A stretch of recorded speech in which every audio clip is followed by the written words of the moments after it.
Hello, friends. The 982nd day of the war between Russia and Ukraine continues.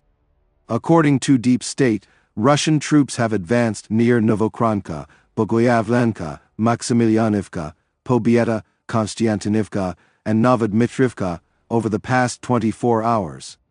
This is mainly to the east, south, northwest, and southwest of Kurakhove, where the Russians are currently advancing at the fastest pace, trying to reach the highway west of Kurakhove and cut off the entire Ukrainian group fighting there. A Ukrainian officer with the call sign, Alex, reports that Russian troops are pressing hard from Trudovy north of Bogoyavlenka. Russian telegram channels claim that Trudovy has been pushed through and that a cleanup is underway there. Ukraine has not confirmed this. Judging by the map, this village brings Russia closer to the direct highway that leads to Kurakhove from the south. At the same time, a Ukrainian soldier with the call sign Muchnoi says that the Russians are already approaching Roslav, which is located directly next to this highway. The Russians also claim that they have reached the approaches to Maximivka west of Trudovy. Ukrainian soldier Bonyatov confirms this information in the evening and writes that the enemy is gradually advancing deeper into the settlement. To the north of Kurakhove, Russian troops are storming in the direction of Alinka, said a Ukrainian soldier with the call sign Muchnoi. We are still standing, but the enemy does not stop storming and has tactical successes. If not today, then tomorrow Alinka will come under their control, he added. Also, individual Russian groups are breaking through to Kurakhove itself, but they are not able to gain a foothold there, adds an officer with the call sign Alex. Russian telegram channels write that fighting is already underway in Alinka itself. They also claim that assault operations are already underway in Kurakhove. A Ukrainian officer with the call sign Alex writes that the situation around Kurakhove is getting much worse. And after taking Siladovy, the Russians are throwing more resources at Novodmitrivka, and from there, from the north, they are trying to bypass Kurakhove. At the same time, they are putting pressure from the south from Yasna Polyana. If we don't take measures now, nothing good will happen there. It is fraught with the loss of not only the city, but also a large number of territories, the officer believes. The Ukrainian military also reports a worsening situation in the Kupiansk and Borova area. A soldier who writes online under the name Scout says that the situation in the Kupiansk direction is quite difficult. The enemy is making progress here and is trying to develop it. He is leveling Kupiansk and its surroundings with guided bombs and artillery. Alex reports that near Borova there is a fight going on in Yevhenii. The Russians are planning to attack Pershetravnovi and Shikivka in order to cut off two roads to Borova and disrupt Ukrainian logistics in this area. The offensive is currently taking place in fairly narrow areas, and not along the entire front, because this is, so to speak, the first phase of their plan, which also needs to be broken by maneuvers, the officer writes. Adar fighter Bonyatov believes that the Russians also have a goal of entering Kupiansk. In the fight for the Kupiansk area, the enemy is using the forces of a tank army and fresh mechanized units, the goal of which is clearly defined to enter Kupiansk.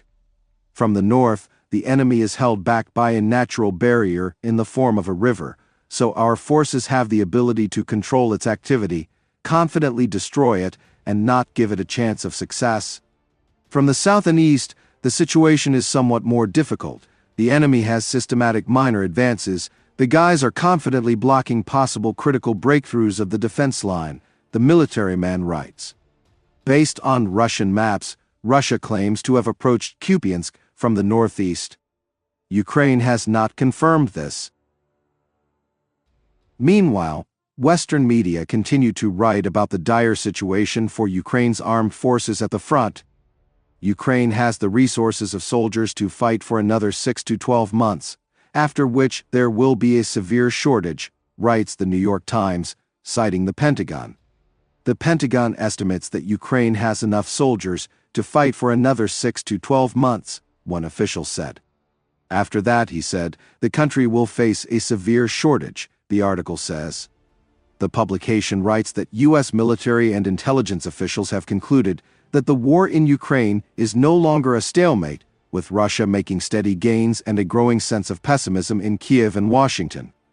The decline in morale and questions about whether American support will continue pose their own threat to Ukraine's war effort. Ukraine is losing territory in the east, and its forces inside Russia have been partially pushed back. The article says that the Ukrainian army is having trouble recruiting soldiers and equipping new units. Morale is also falling in Ukraine, the New York Times writes, due to Russia's advance and fears that Western support and supplies are running out. Meanwhile, territorial recruitment centers have recently become more active due to a shortage of infantry at the front, said Serviceman Evlev. According to him, the authorities want to mobilize 200,000 to 300,000 people. Earlier, Secretary of the National Security and Defense Council Litvinenko named a smaller figure 160,000 people, but did not specify the timing of such a call. According to the AFP publication, we are talking about the next 3 months. That is, they plan to call up more than 50,000 people per month. It seems that these attempts to speed up the mobilization are connected with two factors. The first is the current situation at the front, which, according to some Ukrainian military personnel, has crumbled in the Donetsk region and may begin to sag in other areas. The main reason for the retreats in Ukraine is said to be a shortage of personnel. The second is the fears of the Ukrainian authorities that next year military aid may become significantly less, no matter who comes to power in the United States after the elections. And the stronger the Ukrainian armed forces are by that time, the more likely it is that Western supplies will remain at some acceptable level. In general, the Russian army is now actively advancing and has the initiative at the front. This gives rise to two directly opposite interpretations of what is happening. According to the first of them, widespread in Russia and broadcast in some Western media, the Ukrainian army is completely exhausted. The front is holding on with its last strength and is about to completely collapse, followed by a military catastrophe, and Ukraine will be routed. According to the second of them, widespread in circles close to the military political leadership of Ukraine, what is happening is not a harbinger of the collapse of the front, but part of the plan of the Ukrainian command, which consists in exhausting the Russian forces in defensive battles, albeit retreating, after which the offensive of the Russian army will sooner or later run out of steam, the front will stabilize, and the armed forces of Ukraine, having accumulated forces and weapons, will go on the counterattack. That is, the situation of 2022 will be repeated. It is impossible to say for sure which of these interpretations is correct without having data on the real reserves, the real rate of replenishment of personnel, and the real losses of both warring armies.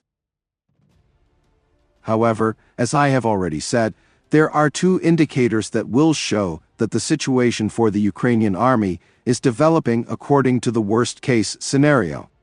The first is the complete loss of the bridgehead in the Kursk region, to which the Ukrainian leadership is paying special attention, and it is there that Ukrainian reserves are now being sent as a priority.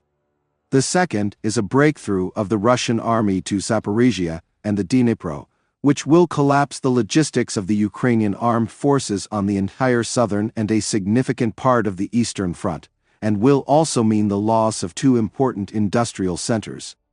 Therefore, to protect this direction, the command of the Ukrainian army will not hesitate to pay any price. And even if there are not enough combat-ready reserves for this, then the situation with them, for the Ukrainian army, is truly critical. At the moment, it can be stated that the Ukrainian armed forces do not have the strength to hold the line of the entire front. Also, the forecasts of a number of Russian military bloggers who have been writing for 2 months about the Ukrainian army preparing a counterattack either in the Kursk region, or in the Kharkiv region, or in the Donbas, have not come true. Until now, the Ukrainian army has not carried out any large-scale counteroffensives, with the exception of several local counterattacks with a small advance, although if there was such an opportunity, they would hardly have delayed it. And they would hardly have allowed, for example, the loss of a significant part of the Kursk bridgehead, as well as a large-scale advance of Russian troops in the Donetsk region.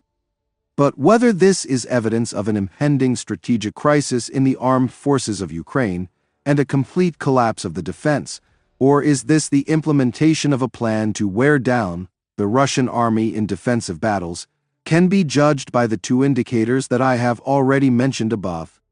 Also, force majeure can certainly affect the situation and accelerate processes. For example, a sharp reduction in American aid to Ukraine due to the post-election situation in the United States, or a critical drop in morale and loss of control of one of the warring armies. Friends, this channel exists solely thanks to your support. If you have the opportunity and desire to support the channel, I will be very grateful to you. Thank you very much and see you in the next video.